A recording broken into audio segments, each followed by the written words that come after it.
Hello दोस्तों, स्वागत करते हैं आप सभी का अपने एक प्यारे से यूट्यूब चैनल अनूप स्टडी में। फ्रेंड्स, आप लोगों ने मुझे बहुत ही सहयोग दे रहे हैं। इसी तरह से हमारे साथ हमारा जो है कि सहयोग देते रहिए और मैं भी आप लोगों का सहयोग ऐसे ही करता रहूँगा। चलिए फ्रेंड्स, अब बात करते हैं प्रश्न नंबर जो है कि आपका दूसरे का पहला। अभी पिछले वाले वीडियो में हम लोग पढ़े थे फ्रेंड्स, प्रश्न नंबर 1 का जो है कि टोटल आज प्रश्न नंबर 1 में 8 जो है प्रश्नों का सोल्यूशन मैं कराया हूं।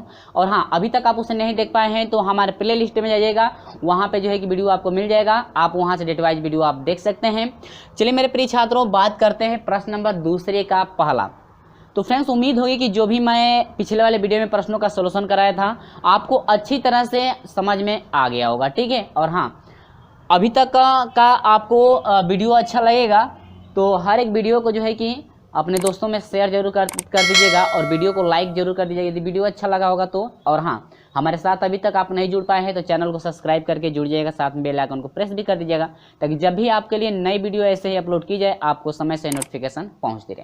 चलिए शुरू कर लेते हैं। प्रश्न नंबर दूसरे का पहला, करिए एक करनी में 3 का कौन सा पद आपका 81 होगा। हाँ, इसमें जरा देखिएगा, इसमें अब पूछा है पद, कौन सा पद आपसे पूछा है कि कौन सा पद आपका 81 होगा। यानी कि आपसे नंबर पूछ रहा है कि वह कितना नंबर होगा जो आपका 81 होगा। पहला नंबर होगा, दूसरा नंबर, तीसरा, चौथा, पांचवा, छठवां, यानी कि वह कौन सा पद है जो आपका 81 होगा। यानी कि इसमें जो भी आपका ये क्वेश्चन है इसमें आपको n का वैल्यू फाइंड करना है। किसका वैल्यू फाइंड करना है फ्रेंड्स? n का वैल्यू फाइंड करना है। और देखिए कौन सा पद आपका 81 देगा, 81 होगा। यानी पद आपको दिया है, यानी पद आपका कितना 81, यानी कौन सा जो पद है आपका क्या है 81 नंबर दिया है, यानी कौन सा वो पद है जो 81 है। यानी कि जो भी ये वैल्यू दिया गया है tn का वैल्यू दिया गया है। किसका वैल्यू देता है या tn का। यानी कि ऐसे कहीं भी आपका क्वेश्चन दिखेगा तुरंत समझ जाइएगा कि पूछ रहा है कौन सा पद आपसे पूछ रहा है, तो नंबर पूछ रहा है और जो भी आपका एक मान दिया है यानी कौन सा पद 81 होगा, जो मान दिया है वह tn का वैल्यू है। किसका वैल्यू है? tn का वैल्यू है, ठीक है ना। आप लोग अच्छी तरह से इसे, बस आपको एक प्रश्न यानी कि ये आपको समझ में आ जाएगा तो सभी प्रश्नों का सॉल्यूशन आप खुद कर सकते हैं, ठीक है। चलिए, तो फार्मूला पहले आपका होता है यनवा पद के लिए, मैं पहले यहाँ पे फार्मूला रख देता हूं, ठीक है। यनवा पद, तो यनवा पद निकालना होगा तो फार्मूला कहता है कि tn बराबर होता है a इंटू आर के सर पे n माइनस कितना 1।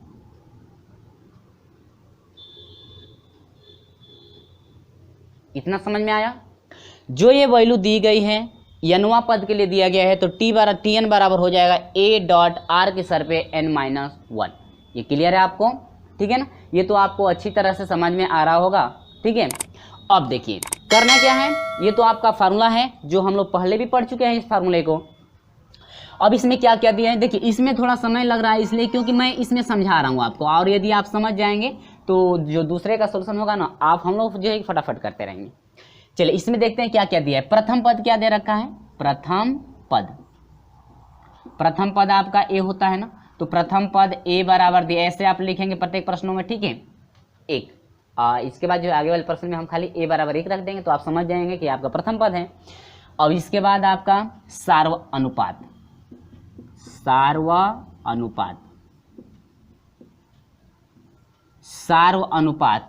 r बराबर हो जाएगा कर्ण में 3/1 बराबर कर्ण में कितना 3, समझे ना।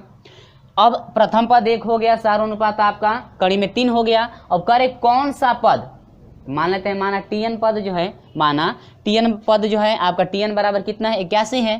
तो यहाँ पर देखिए कौन सा पद आपसे पूछ रहा है, यानी कि नंबर आपसे पूछ रहा है और 81 कौन सा पद होगा तो समझिए कि यह tn, मान लेते हैं कि tn जो है कितना है 81, ठीक है। तो ये आपसे n पूछ रहा है, tn का वैल्यू 81 दे दिया तो नंबर आपको हर हाल में फाइंड करना है कौन सा वो नंबर है जो आपका 81 होगा, ठीक है।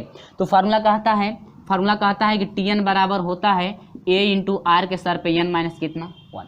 अब देखिए चलिए रखिएगा, tn का वैल्यू कितना है 81 है, इजकल टू a का वैल्यू कितना है 1, ठीक है, इंटू r का वैल्यू कितना है कर्ण में 3 के सर पे n माइनस 1। मल्टीप्लाई करेंगे तो ये आपका हो जाएगा क्या 81 इजकल टू हो जाएगा कर्ण में 3 का पावर n माइनस 1। हाँ, अब यहाँ पर आपको समझने वाली ये बात है कि जो आपका 81 है तो अब देखिए यहाँ पर करणी में 3 हो जाएगा, सर पे n माइनस 1। अब यहाँ पर 81 की जगह पर आप कर्ण में 3 रखेंगे। देखिए यहाँ पर इस कोष्टक में कर्ण में 3 है तो इसको भी कर्ण में 3 लेंगे। ये यदि 2 रहता तो इसको भी 2 में ले जाते हैं। ये यदि आपका 11 रहता तो इसको भी किस में ले जाते हैं? 11। ये जरा गौर से आप ध्यान में रखिएगा, हर एक चीज़ों में ऐसे ही आपको चेंजिंग करना है, ठीक है। तो ये भी तो कर्ण में 3 करना है, ये भी कर्ण में 3 हो गया। अब कर्ण में 3 का कितना घात लगाएंगे कि 81 होगा? कर्ण में 3 का कितना घात लगाएंगे कि 81 होगा? देखिए इसका घात कितना लगाएंगे? 8। इसका घात कितना लगाएंगे? 8। यानी कि यदि 3 का मल्टीप्लाई का 3 लिखे 9 3 27 3 81, यानी कि यदि 3 का 4 बार गुणा कराते हैं तो आपका 81 होता है। और इसी 3 को यदि करणी में हम लोग गुणा कराना चाहते हैं तब तो हाई 2 को 3 हुआ, हाइयो कगो 2 को 3, यानी कि करणी में यदि 3 4 बार रखते हैं तो 2 को 3 मिलता है, लेकिन 3 को चाहिए 4 गुना, तब तो करणी में 3 को क बार लिखना पड़ेगा? 6 बार। 4 4 8 बार लिखना पड़ेगा। कितना बार लिखना पड़ेगा? 8 बार। तभी तो करणी में 3 जो है कि 4 को मिलेगा। करणी में 3 4 को मिलेगा ना। तो अब तो समझ गए ना कि कैसे जो है कि करणी में 3 जो है वो 8 बार क्यों लिखा जा रहा है, यानी कि करणी में 3 का घात कितना? 8। अब घातांक का नियम क्या कहता है कि यदि आधार बराबर हो तो घातों का तुलना, यदि घात बराबर हो तो आधारों का क्या कर देते हैं? तुलना कर देते हैं। तो हाई तो जब आधार इसका बराबर है तो घात की तुलना, यानी 8 बराबर हो जाएगा n-1। तो हाई एक माइनस में इधर आएगा तो प्लस, यानी 8 + 1 बराबर कितना हो जाएगा? n। यानी कि आपका यहाँ से हो जाएगा मेरे प्रिय छात्रों n बराबर 8 + 1 हुआ, और n बराबर हो जाएगा 8 और 1 9। ये आपका क्या हो गया? उम्मीद होगी मेरे प्रिय छात्रों की ये आपको अच्छी तरह से समझ में आ गया है कि कैसे जो है कि हम लोग नंबर फाइंड किए, यानी कि वह कौन सा नंबर है जो आपका 81 है। फटाक से निकाल लिए ना हम लोग, कितना? 9, यानी कि 9वां नंबर आपका कितना होगा? 81। यानी कि हाई क्रम में ऐसे यदि आप लिखते जाएंगे तो 9वां जो नंबर होगा आपका 81वां होगा। कौन सा होगा? 81 होगा, ठीक ना। आप तो समझ गए ना अब। चलिए, तो उम्मीद होगी फ्रेंड्स ये आपको अच्छी तरह समझ में आ गया ना। चलिए वीडियो को लाइक शेयर जरूर कर दीजिएगा, अच्छा लगेगा तो ही लाइक शेयर कीजिएगा, जबरदस्ती नहीं कर रहा हूँ, ठीक है। चलिए, तो ये आप तो समझ गए। इसके बाद सेम फार्मूला आपका यही रहने दीजिए, आपको फिर इसमें भी n का मान पता करना है, अगले में सब क्वेश्चन में भी। और यहाँ से मैं इसको हटा देता हूँ। अब देखता हूँ दूसरे में क्या आपका दे रखा, ठीक है। देखिए आप अब जो है ये आपसे पूछ रहा है कि 1/4 कामा 1/(-1/2 कामा 1 डॉट डॉट दे रखा है का कौन सा पद जो है 64 होगा। अब इसमें कौन सा पद जो है कि 64 होगा? तो प्रथम पद आपका 1/4 मिल गया ना, ठीक है। और r देखते हैं तो r का वैल्यू है -1/2 है, और इसका पूरे का बटा 1 में कितना? 4। तो भिन्न को पलट देंगे तो -1/2 हो जाएगा, गुणे 4 में कितना हो जाएगा? 1। कटाइए 2 दूनी के 4 2, यानी कि माइनस कितना हो जाएगा? 2। यानी कि सार्व जो अनुपात है, सार्व अनुपात कितना निकला? -2 निकला। ये कन्फर्म है ना, यानी कि सार्व अनुपात कितना निकला? -2। इसके बाद नंबर पूछ रहा है और tn का वैल्यू दे रखा है कितना? 64। tn जो है tn का जो वैल्यू है कितना है? 64 है। ये समझ में आया। अब देखिए tn का वैल्यू ये जो 64 है बराबर a का वैल्यू क्या दे रखा है? 1/4 इंटू r का मान कितना है? -2 के सर पे कितना है? ये देखिए यहाँ पर सर पे कितना है? n-1। इतना आपको क्लियर है, यानी कि -2 हो गया, इस सर पे n-1 हो गया। अब देखिए ये 64 है ना बराबर, यहाँ पर चेंज कीजिए जरा, इसको जो है कि इसमें यदि रखते हैं, यानी कि ये 4 है ना 4, तो 4 को क्या हम लिख सकते हैं? 2 के सर पे कितना? 2 के सर पे हम लोग 2 लिख सकते हैं 4 को, ठीक है। 2 के सर पे तो 2 जो है कि 2 लिख दिए। और एक तरीका है, या तो इसे मल्टीप्लाई भी करा सकते हैं। क्या करा सकते हैं? मल्टीप्लाई भी करा सकते हैं, कोई दिक्कत नहीं है, ठीक है ना। अब देखिए कोष्टक में -2 के सर पे हो जाएगा n- कितना? 1। यहाँ पर देखिए 64 इजकल टू ये जो हर है 2 का घात जो है कि -2 में है ना, -2 में ऊपर +2 में है तो ऊपर जाएगा तो 2 के सर पे माइनस क्या हो जाएगा? 2 गुणे आपका हो जाएगा -2 के सर पे n- कितना? 1। मल्टीप्लाई कराएंगे तो ये हो जाएगा 64, ठीक है, इजकल टू ये हो जाएगा -2, क्योंकि आधार बराबर है तो घातों को जोड़ देते हैं, तो -2 है -1 यानी कि n- को हो जाएगा 3। इतना क्लियर है ना। अब देखिए हाई कितना है? 64। तो यहाँ पर मैं एक बार लिख देता हूँ। अब देखिए कैसे चेंजिंग करेंगे, आप खुद समझ गए होंगे क्या करना है आपको। -2 के सर पे m- कितना? 3। अब यहाँ पर इधर वाला जो मान होगा कोष्टक में कितना रखेंगे? हाई कोष्टक में -2 है तो इसको भी रखेंगे माइनस कितना? 2 -2 रखेंगे ना। पहले मैं बताया हूँ कि ये जो कोष्टक में जितना रहेगा इसको भी उतना ही करना है, तो -2 रखेंगे, लेकिन घातावा कितना रखेंगे? अब घात देखिए ठीक है। अब घात कितना करेंगे आप, यदि 6 करते हैं, घात कितना 6, यानी कि 2 का -2 का यदि 6 बार गुणा करते हैं तो +64 आएगा। -2 का 6 बार गुणा करेंगे तो +64 आ जाएगा। इसके बाद आधार बराबर हो गए, घातों को तुलना करते 6 बराबर हो जाएगा n-3। अब इसको इधर कर दीजिए तो 6 प्लस कितना हो जाएगा 3 = n, तो 6 3 कितना हो जाएगा 9 बराबर n। ये रहा आपका क्या आंसर फाइंड हुआ। उम्मीद होगी मेरे प्रिय छात्रों ये आपको अच्छी तरह समझ में आ गया ना। यानी कि 9 जो है कि n बराबर कितना हुआ 9। जो नंबर होगा यानी कि कौन सा नंबर आपका जो है 64 होगा, 9वां नंबर होगा ना। कौन सा नंबर, 9वां जो है पद आपका कितना होगा 64 होगा। ये आपका रहा आंसर। उम्मीद होगी फ्रेंड्स ये आपको ये भी अच्छी तरह समझ में आया। अब इसके बाद चलिए लेकर चलता हूँ आपको तीसरे नंबर की तरफ। सेम प्रोसेस आपका ऐसे, ये समझ में आया। चलिए वीडियो अच्छा लगता है तो वीडियो को लाइक शेयर जरूर कर दें एक बार। चलिए अब मैं लिख लेता हूं। अब कौन सा पद आपका पूछ रहा है, देखिए 9 6 4, 9 6 और कितना 4 डैश डैश डैश का कौन सा पद 64 बटा में कितना 81 है। कौन सा पद 64 बटा में 81 है।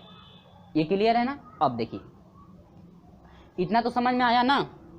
अब इसमें प्रथम पद क्या मिल गया आपका 9 मिल गया। अब ये तो मैं हटा देता हूं, ठीक है। इतना समझ में आ गया। अब देखिए इसको मैं हटा करके अब कैसे फटाक से इसका भी सलूशन कराता हूं आपको। चलिए क्वेश्चन दे रखा है आपको सार अनुपात सबसे पहले फाइंड करना है। चलिए देखिए आर सार अनुपात आर है ना, यानी कि आपका हो जाएगा 6 बटा में 9। कितना हो जाएगा 6 बटा में 9, यानी कटा दीजिए 3 तिली के 9 3 दूनी के 6, यानी कि 2 बटा में कितना हो जाएगा 3, यानी कि सारो अनुपात आपका निकल गया 2 बटा में कितना 3 ना। अब देखिए टीएन जो यानी कि आपका टीएन का वैल्यू कितना दिया है 64 बटा में 81 और आपका एन पूछ रहा है ना, फिर तो वही पूछ रहा है।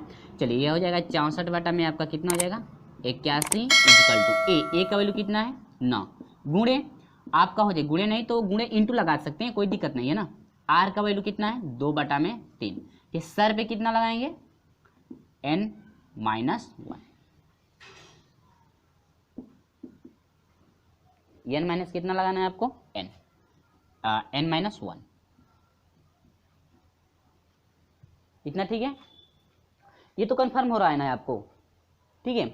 अब 9 से जो है कि इसमें गुणा कर दीजिए, ये हो जाएगा 64 बटा में 9 एकम 9 हो जाएगा 9 8 72, यानी कि 729 बराबर हो जाएगा 2 बटा में 3 के सर पे n-1, 2 बटा में 3 के सर पे n-1। ये क्लियर है।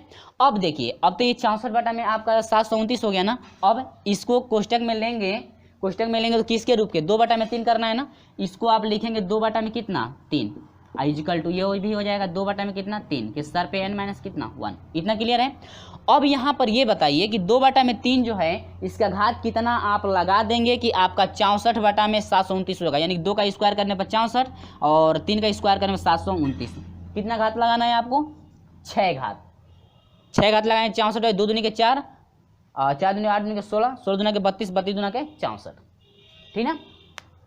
अब ये तो कंफर्म हुआ। एक बार मैं यहाँ पर फिर से रिपीट कर देना हूँ 2 बटा में 3 का पावर 6 = दे रखा है 2 बटा में 3 के सर पे n-1। इतना कंफर्म है ना। अब देखिए आपको क्या करना है, ये आधार बराबर है तो घातों की तुलना घातांक के नियम से, तो ये हो जाएगा 6 बराबर n-1 हो जाएगा। 6 ये माइनस नहीं इधर आएगा तो +1 हो जाएगा = n, तो 6 और कितना हो जाएगा 7n।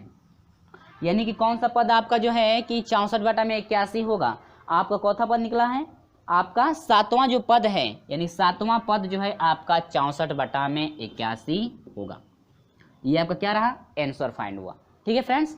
ये आपका क्या रहा आंसर फाइंड हुआ। उम्मीद होगी मेरे प्रिय छात्रों ये आपको अच्छी तरह से समझ में आ गया है, ठीक है। तो 3 तक कंप्लीट हुआ।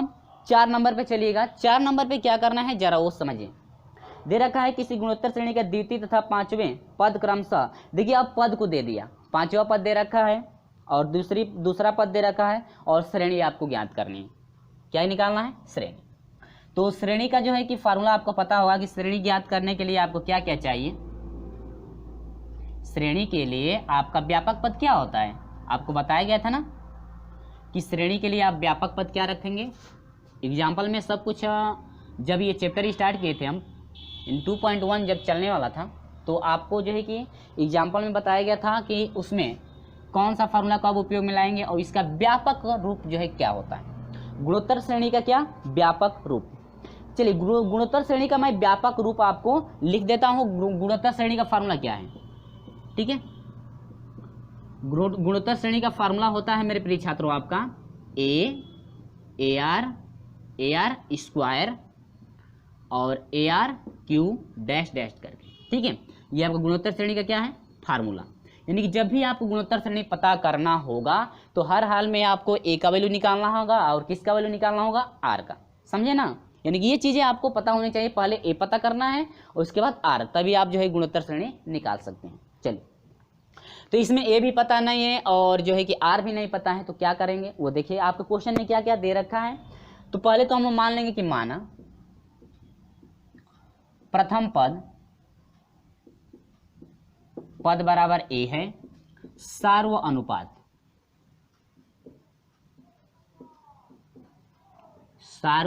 अनुपात बराबर कितना है, आर। प्रथम पद मान लेते हैं कि माना प्रथम पद ए है और सार्व अनुपात कितना है, आर। दे रखा है, देखिए दिया है कि द्वितीय तथा पांचवें पद क्रमशः, द्वितीय पद ना, देखिए द्वितीय पद आपका दिया है कि द्वितीय पद कितना है आपका 24 है। द्वितीय पद कितना है 24 है। इसके बाद पांचवा पद दिया है, पांचवें पद बराबर कितना है 81, यही है ना। द्वितीय पद आपका 24 हो गया और पांचवा पद आपका कितना हो गया 81। तो द्वितीय पद है ना, तो यानी कि T2 बराबर आपका 24 दिया है और पांचवा पद दिया है, तो यानी कि T5 बराबर कितना हो गया 81। अब इन्हीं दोनों प्रतिबंधों से आपका समीकरण बनेगा। उन दोनों समीकरणों को हल करके आप निकालेंगे ए और आर का क्या मान। यानी कि T2 बराबर आपका 24 है दूसरा पद और पांचवा पद आपका क्या है 81। तो अब निकालेंगे दूसरा पद, यानी कि द्वितीय पद के लिए फॉर्मूला, यानी कि n पद के लिए ना, तो वह इसी तरह से आपका जो है कि दूसरा पद आप निकालेंगे। कौन था दूसरा पद, T2 बराबर इतना हो गया ना, दूसरा पद के फार्मूले से आप निकाल दीजिए। तो फार्मूला आपका क्या है, सूत्र द्वितीय पद के लिए फार्मूला आप लगाएंगे ना, तो पहले मैं सूत्र रख देता हूं। सूत्र है आपका n पद के लिए Tn बराबर होता है क्या, ए आर एन माइनस क्या 1। ये तो आपका फार्मूला हो गया, ठीक है ना। ये तो आपका क्या हो गया, फार्मूला हो गया ना। अब इसके बाद द्वितीय पद के लिए ना, किसके लिए, द्वितीय पद के लिए, द्वितीय पद के लिए लिखेंगे तो इसी में देखिए टी, द्वितीय पद के लिए T2 हो जाएगा, ठीक है। T2 है ना द्वितीय पद के लिए, बराबर a इंटू आर के सर पे n, लेकिन द्वितीय पद तो n का वैल्यू कितना है 2 है, माइनस द्वितीय पद है ना, यानी कि n का वैल्यू यहाँ पर n है तो यहाँ पर n है, यहाँ पर 2 है तो यहाँ पर क्या रखेंगे 2। क्लियर है। अब T2 का वैल्यू कितना दे रखा है 24 = a इंटू आर।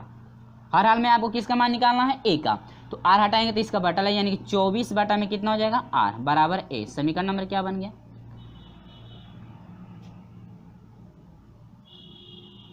ये क्लियर है ना। 24 बटा में r इक्वल टू a, समीकरण नंबर 1 बन गया। अब देखिए, अब पांचवें पद के लिए ले लीजिए, किसने के लिए, पांचवें, डायरेक्ट मैं अब कर रहा हूं, पांचवें पद के लिए लेंगे तो T5 बराबर हो जाएगा। T5 बराबर, अब एक ही बार फार्मूले से चलिए, a इंटू आर के सर पे n का वैल्यू 5 है ना, तो 5 माइनस 1, ठीक है। और T5 का वैल्यू कितना है 81 बराबर a इंटू आर के सर पे कितना है 4। इतना समझ में आ रहा है। ये चीज़ें तो आपको अच्छी तरह से समझ में आ रही होंगी कि कैसे जो है कि आपका सोल्यूशन कराया गया। अब इसको मान लीजिए समीकरण नंबर क्या 2 मान लीजिए या रहने दीजिए, बस यहाँ पर लिख दीजिए कि समीकरण 2 में a का मान रखने पर, यानी कि समीकरण 1 से a का मान इसी में रख दीजिए, ठीक है। या इसको समीकरण 2 मान सकते हैं। तो लिख लीजिएगा यहाँ पे कि समीकरण 1 से a का मान रखने पर, किस में रखेंगे, समीकरण 2 में ना। इसको चाहे तो हटा दीजिए, ठीक है। यानी कि इसी में मैं लिख दिया समीकरण 1 में a का मान रखने पर, इसी में जो है कि a का मान रखना है। a का मान कितना हम लोग को मिला है 24 ना, यानी कि ये आपका हो जाएगा 81 इक्वल टू a का वैल्यू कितना है 24 r इंटू कितना r के सर पे 4। 4 गो में से एगो कट गया तो को बच गया, r के सर पे 3 बचा, यानी कि ये हो जाएगा 81 इजकल टू 24 इंटू आर के सर पे 3। अब गुणांक है तो गुणांक हटाइए तो यह हो जाएगा 81 बटा में कितना 24 बराबर यह हो जाएगा आर के सर पे 3। इतना तो आपको समझ में आया। ये चीज़ें आपको अच्छी तरह समझ में आ रही होंगी, ठीक है। 3 से कहता है 3 8 24 और 3 दूनी के 6 हो जाएगा और 3 सते 21, यानी कि ये हो जाएगा 27 बटा में कितना 8 बराबर आर के सर पे कितना 3। अब इसको घात के नियम से, इसके सर आर के सर पे 3 है ना, तो इसके भी सर पे अब कितना बनाना है 3। तो 27 को क्या लिख सकते हैं 3 बटा में 2 के सर पे कितना लिख सकते हैं 3, अब बराबर 3। अब देखिए इसमें उसमें तो आप जो है कि इन कोष्टक वाली राशियों को बराबर कर रहे थे ना, लेकिन अब बारी है घातांकों को बराबर करना। इसको बराबर करना, घातांकों को बराबर करना। तो यानी कि 27 बटा में 8 है तो इसको लिख सकते हैं 3 बटा में 2 का पावर कितना 3। जब ये घातांक बराबर है तो आधारों की तुलना, घातांक बराबर है तो किसकी तुलना आधारों की, यानी कि आर बराबर अब आपका हो जाएगा 3 बटा में कितना 2। आर का मान निकल गया। अब यही आर का मान समीकरण 1 में रखेंगे तो किसका मान निकलेगा ए का, यानी कि लिखेंगे समीकरण 1 में आर बराबर 3 बटा में 2 रखने पर। देखिए इसमें ज़्यादा समय लग रहा है, आपको समझाना है तो ज़्यादा समय लगेगा ही। इसमें लिख लीजिए, रख लेंगे तो ये हो जाएगा 24 बटा में आर की जगह पर 3 बटा में 2 इजिकल टू ए। ये हो जाएगा 3 8 है 24, यानी कि 2 8 है 16, यानी कि 16 ए का वैल्यू कितना निकल गया 16। इतना क्लियर है, यानी कि आर का मान जो है आपका 3 बटा में 2 निकला और ए का मान कितना निकला 16। ये तो समझ में आ रहा है। अब श्रेणी क्या है, यही ना श्रेणी है, तो आपका श्रेणी क्या बनेगी गुणोत्तर श्रेणी, गुणोत्तर श्रेणी।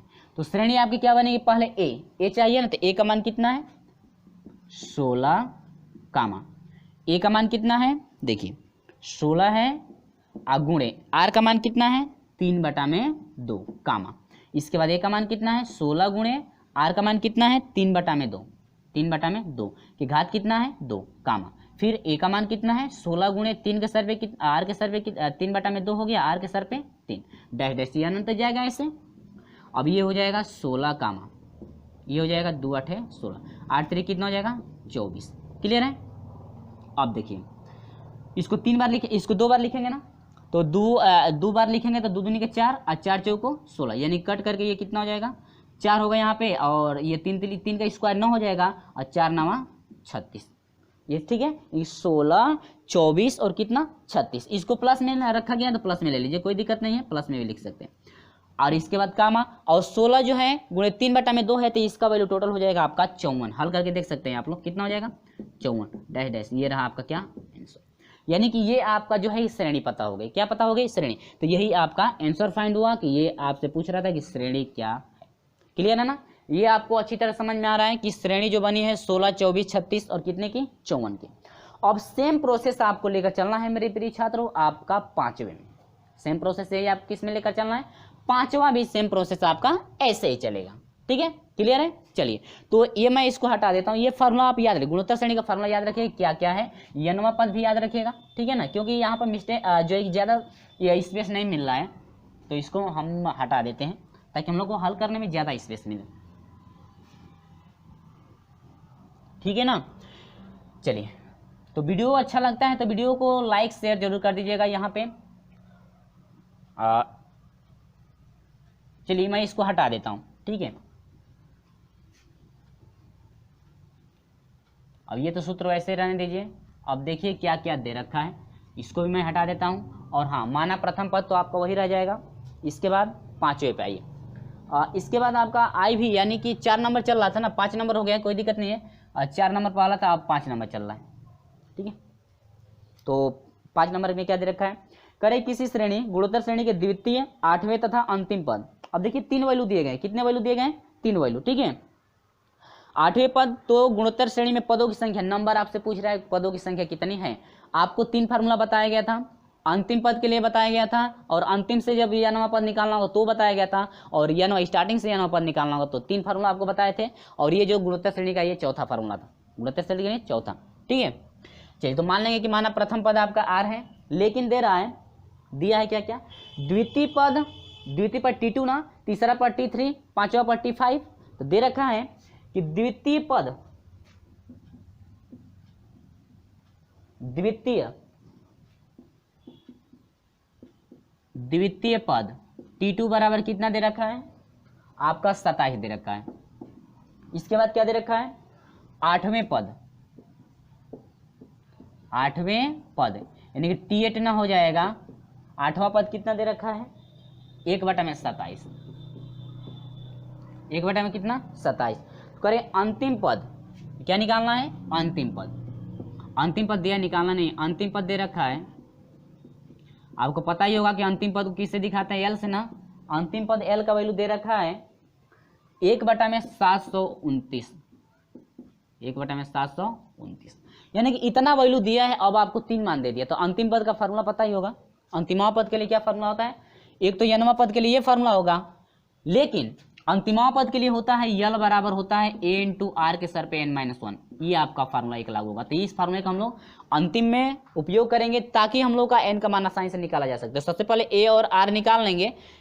इन दोनों से a और r का जैसे मान अभी निकाले हैं तो a और r का निकाल लेंगे तो आसानी से वही मानवा इसमें रखेंगे तो आपका n का मान फाइंड किया जा सकता है। ठीक है, चलिए सेम प्रोसेस वैसे ही द्वितीय पद के लिए आपका T2 बराबर डायरेक्ट फार्मूले पे लीजिए। T2 बराबर हो जाएगा a इंटू आर यानी कि 2 - 1। T2 का वैल्यू कितना दे रखा है 27, a इंटू आर। अब r का मान यानी कि a का मान निकाल दीजिए तो यह हो जाएगा 27 बटा में कितना r। समीकरण नंबर क्या बन गया 1। अब किसके लिए आठवें के पद के लिए ना तो T8 बराबर हो जाएगा, और लिख लीजिएगा आठवें पद के लिए ऐसे जैसे लिखे हैं। ठीक है, T8 बराबर हो जाएगा a इंटू आर के सर पे 8 - 1। T8 का वैल्यू कितना है 1/27 बराबर a इंटू आर के सर पे घटा दीजिए 7। अब इसी में r का मान क्या करें, इसी में a का मान पुट कर दीजिए। तो यहाँ पर लिख लीजिएगा कि समीकरण 1 से a का मान रखने पर तो इसमें रखेंगे तो आपका हो जाएगा 1/27 इंटू a इंटू आर। तो a का मान रख दीजिए, तो a का मान कितना है 27 बटा में कितना है r इंटू आर के सर पे कितना है 7। तो इस 7 में से 1 कटेगा तो r के घात कितना होगा 6 होगा ना। अब इसका मल्टीप्लाई करा दीजिए, तो मल्टीप्लाई इसका जब मल्टीप्लाई करेंगे तो क्या मिलेगा देखिए 1 बटा में मिलेगा 27 गुणे कितना 27। मल्टीप्लाई करेंगे तो बड़ा हो जाएगा, फिर तोड़ लेंगे ना घात के रूप में, और r के सर पे कितना 6। अब इसके सर पे 6 बनाना है ना, तो 6 बनाना है तो 27 को क्या लिख सकते हैं 27 को लिख सकते हैं 3 तिली के 9 तिरी 27, 3 हुआ, फिर 1 गो 2 गो 3 गो, इतना हो गया 3 गो। इसका भी 3 खंडों में 3 3 हुआ, इसका भी 3 खंडों में 3 3 जोड़ा बना कगो 3 हुआ है 1 2 3 4 5 6 गो ना।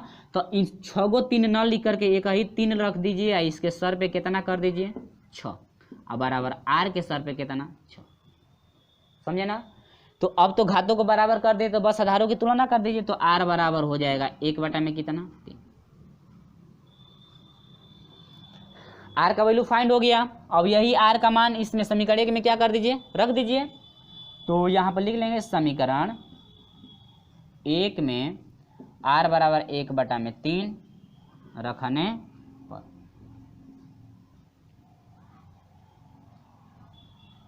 r का मान रख दीजिए तो ये हो जाएगा 27 बटा में r की जगह पर कितना है 1 बटा में 3 इजिकल टू मल्टीप्लाई कर दीजिए। तो 3 7 21 को 1 हासिल 2 हुआ, 3 दूनी के 6 6 2 8 81 बराबर, यानी कि 81 बराबर ये हुआ 81 यानी a का मान 81 हुआ, और जो r का मान है 1 बटा में कितना है 3।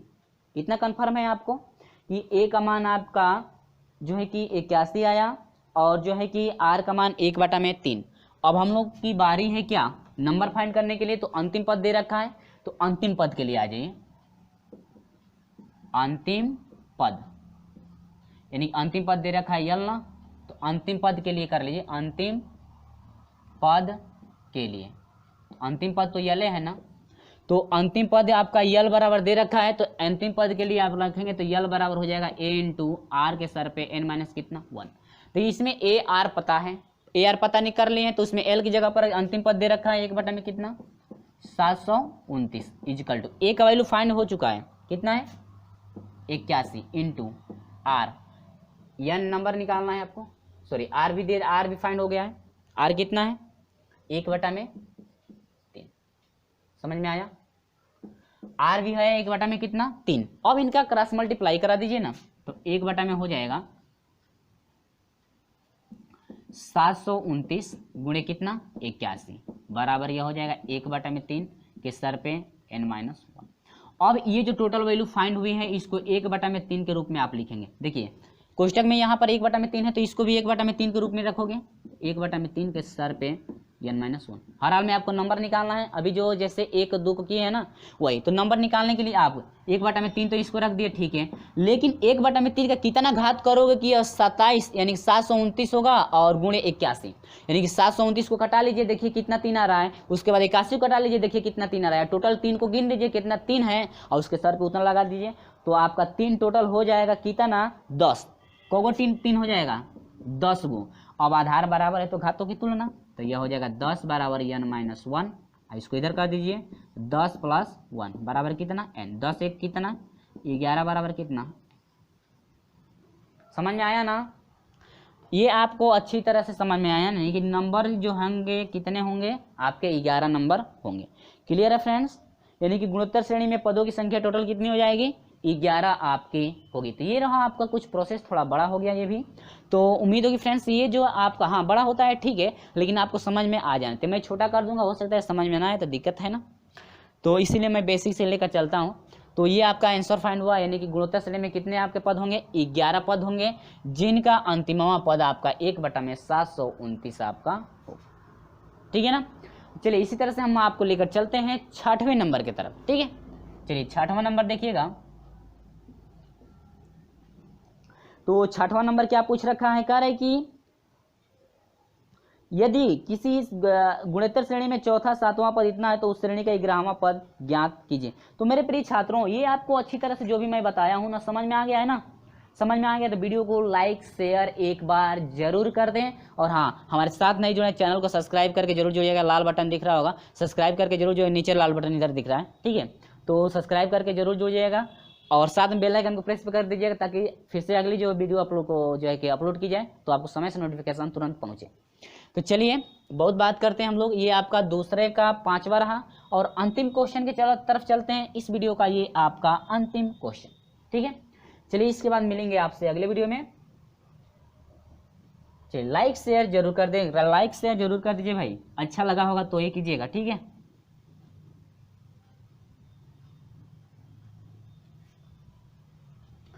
ये मैं पूरा हटा देता हूं। ठीक है, अब इसमें क्या क्या दे रखा है देखिए, दे रखा है यदि गुणोत्तर श्रेणी का फिर चौथा वही दिया है, वही सब दिया है तो मानेंगे माना प्रथम पद है, सार्वंतर आपका r है, फिर वैसे ही निकालना है और आपको n का मान जो है कि आपको उसमें भी जो है कि 11वां पद आपसे पूछ रहा है। क्या पूछ रहा है 11वां, तो एक ही फार्मूला होगा nवां पद के लिए, यानी tn बराबर आपका हो जाएगा क्या a इंटू r का पावर n-1, यानी कि सभी में वही फार्मूला अब लगेगा। 3 आपको मान निकालना है, तीनों मान में आपका वही फार्मूला लगेगा। लास्ट में जा करके जो है कि तीसरा मानवा जो आएगा आपका वही आपका आंसर हो जाएगा। ठीक है, चलिए तो देखिए इसमें आपको करना है, कह रहा है कि यदि किसी गुणोत्तर श्रेणी का चौथा पद आपका दे रखा है, देखिए चौथा पद दे रखा है ना, तो मैं डायरेक्ट अब लेता हूँ। ठीक है, चौथा पद यानी कि T4 बराबर दे रखा है कितना 16। इसके बाद 7वां पद दे रखा है यानी कि T7 बराबर दे रखा है कितना, आप जो है लिख लेंगे जैसे मैं पिछले वाले वीडियो में पिछले वाले प्रश्नों में लिखा हूँ 128 दे रखा है T7।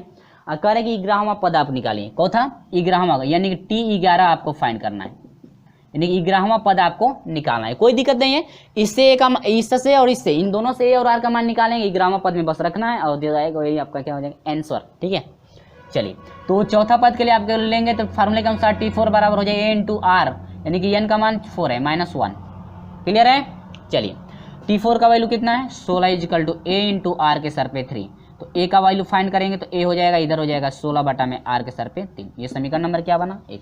चलिए T7 के लिए आइए, T7 बराबर हो जाएगा A इंटू R, n की जगह पर 7 है ना, 7 -1, तो ये हो जाएगा T7 का वैल्यू है 128 इजिकल टू A है ना इंटू R की जगह पे कितना 6। अब इसी में जो है कि इससे A का मान क्या कर दीजिए पुट कर दीजिए, तो यहाँ पर हो जाएगा 128 इजिकल टू A का मान रखेंगे तो आपका हो जाएगा 16 बटा में कितना R के सर पे 3 इजिकल टू इंटू R के सर पे 6 होगा, 6 से 3 को कट जाएगा तो R के सर पे कितना 3, यानी कि टोटल वैल्यू आपका हो गया 128 हो गया और ये हो जाएगा 16 इंटू आर के सर पे 3।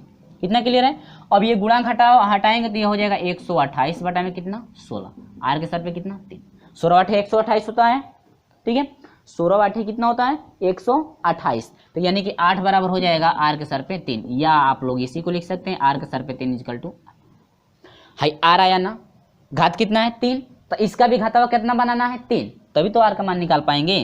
तो आर के सर पे 3 इक्वल टू 2 को 8 को लिखेंगे तो 2 के सर पे आपका कितना हो जाएगा 3, 2 के सर पे 3 लिखेंगे तभी तो 8 होगा।